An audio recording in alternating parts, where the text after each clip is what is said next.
when I was there in Iran just over, I suppose, about 10 days ago, and I was talking to various groups.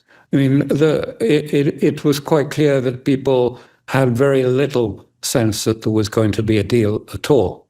When I talk to people from the principalists, principalists being further to the right, if you like, but the majority in the parliament, they had a very different view from the one which you hear very much in the media. And they said, first of all, I mean, a deal would be bad for Iran. Why would a deal be bad for Iran? Well, it's another attempt to put us in a cage, like Gaza. Mm-hmm. We're just going to be fenced off and we're going to be shut in electronically and through financial fences rather than a real fence. But that's not good for our people, and it's not good for Iran. I mean, what's our release date going to be? 10 years, 20 years hence from prison? I mean, we need a horizon. We need a real horizon for people, not just an imaginary horizon of just a few, maybe a sanctions relief here or there. And they don't believe in that anyway either, and I wouldn't either. How many times in the negotiations I've been party to, the West and certainly Americans said, oh, sanctions relief. And nothing ever comes. Mm-hmm. People talk about they like the Libya model. Well, if you recall, Libya, we promised Libya all sorts of sanctions relief. And what did he get? A knife up the backside and no sanctions relief, even though he gave everything. He gave everything from his nuclear. They hadn't actually unboxed it, so it was quite easy. Now we see all sorts of stories that Trump is saying, oh, we're close to a deal. We're going to go in there and we're going to have American inspectors. They can go wherever they want, inspect whatever they want, blow up whatever they want, according to the Israeli press, quoting him, saying they can do this and we're close to this. I'm skeptical. I'm very skeptical. The question that hasn't been approached, my understanding, I mean, unless something has happened in the last few days that I'm not aware of, but my understanding is that actually the question of zero enrichment, which is the key issue, right, has not been broached. That they've talked about other technical ideas. A temporary suspension of enrichment. I would be very cautious to think that actually a majority in the Majlis would accept a temporary halt of enrichment. And what does all of this mean? And the other elements that Witkoff said would be discussed later, like inspections of missiles, which Trump has been insisting on, that their missile capabilities will be inspected by Americans, CIA. I think there's no chance of that. So I think I'm not saying there won't be. And I think, interestingly enough, what was the attitude to a deal was, well, there may be a deal or there won't be a deal. But actually, there's no connection, in their view, and most Iranians' view, and I rather tend to agree with them, between the negotiations taking place in Oman or Rome and whether there will be a military action taken against Iran. What do they mean by that? What they mean by it is that they think that the decision to attack Iran, if that such is made, and I don't know what the situation is, but depends on other factors. It depends on, if you like, the degree of pressure that is being exerted on Congress and the Senate by the Israeli firsters and by the deep state, because there is a common interest between the two. In this respect, many of the people who are not necessarily Zionists in the Pentagon are nonetheless opposed to Trump because they see him possibly going ahead. Let me just explain to your viewers. The deep state in America has a certain architecture which is completely out of sight, which even in presidential elections, neither candidate is allowed to discuss. This is the deepest architecture of the deep state, and it's highly prized. And one of the principal ones is a bipartisan, unreserved support for Israel. And so this was the whole debate going on in the Pentagon between some who wanted to avoid an attack on Iran and others advocating it. And that, for the deep state, was close to the red line of breaking the bipartisan position on Israel. And so some of them, not because they're Zionists necessarily, but were aligned with the Zionists on a common element against Iran. Let me just interject that I have learned in the last couple of days that orders have been issued to the U.S. military, basically giving authorization to execute.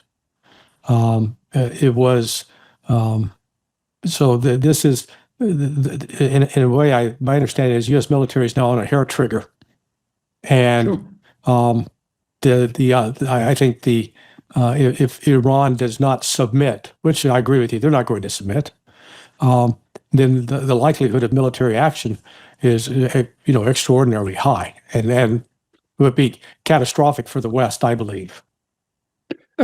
You may surprise you that generally in my discussions, I don't mean with the sort of the foreign policy people who are in a sort of rather separate category, but the mainstream thinking, and particularly amongst the principalists who are closer to the Supreme Leader and the IRGC.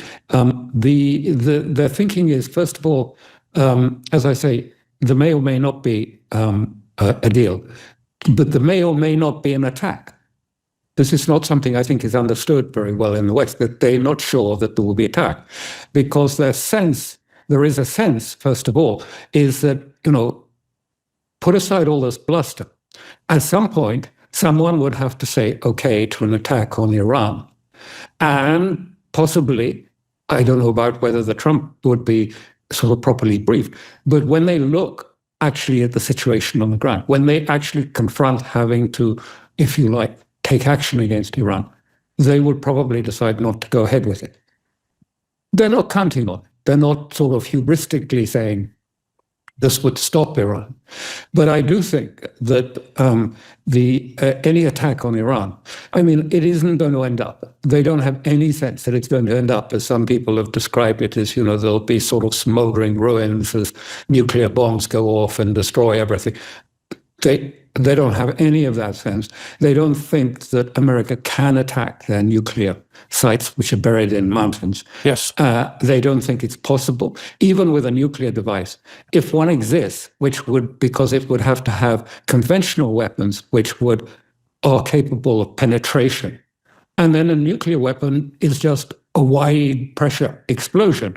Do the two work together? I don't know. Maybe it's possible. I'm not a technician and don't know, but they are pretty skeptical that they can be attacked. So I think we're talking about, they see about three scenarios. One would be an attempt to attack, which they think would be met easily by Iran and would produce an immediate counter-reaction, which would be very strong. Another one might be that America might like to try and do a Yemen sort of approach, agree that they would bomb an empty IRGC headquarters somewhere as a token effort and then say to Iran, okay, you can bomb this radar system of Israel in the Negev desert in retaliation. And we will say Iran has capitulated. Great success for Trump. It's been a wonderful thing. I can't see that the Iranians agreeing to play that game either. So, will it actually happen? Will there be a military attack? It's quite possible, but also it's possible, as some of the Iranians said to me, that there might be nothing, that it's separate from, because it's all about the question of, as things move, does America need a demonstration of military force as its other projects, particularly the project of sustaining the dollar hegemony, collapses, it gets weaker and weaker? Does it need, it's always been divided, the deep state, on these two issues.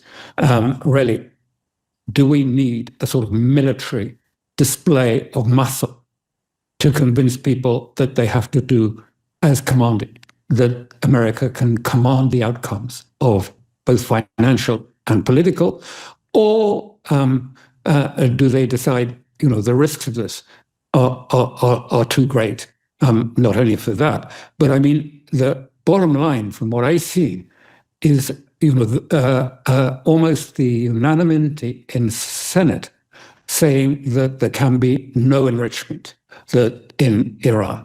Has been a letter signed and sent to Trump from them almost unanimously from the Senate, and 177 House Republican members have signed a tougher one, I think, which says zero enrichment.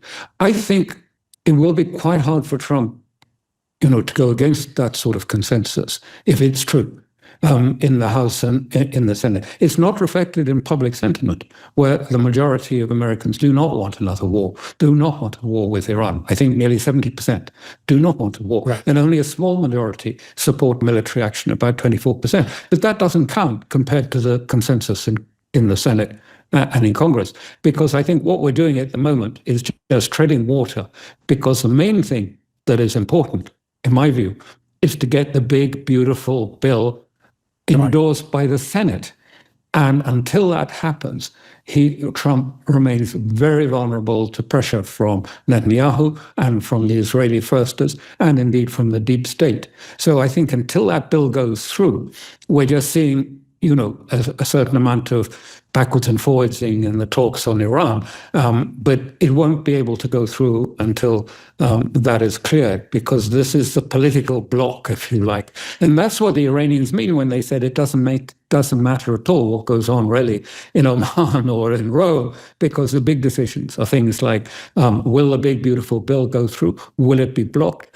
Will the sense of not making progress on, if you like, supporting the financial hegemony with China, with Russia, with everyone, will that mean a push towards the right, who say, well, if we're not making much success on the financial issue, we need to show a big demonstration of American muscle so that we can command outcomes again?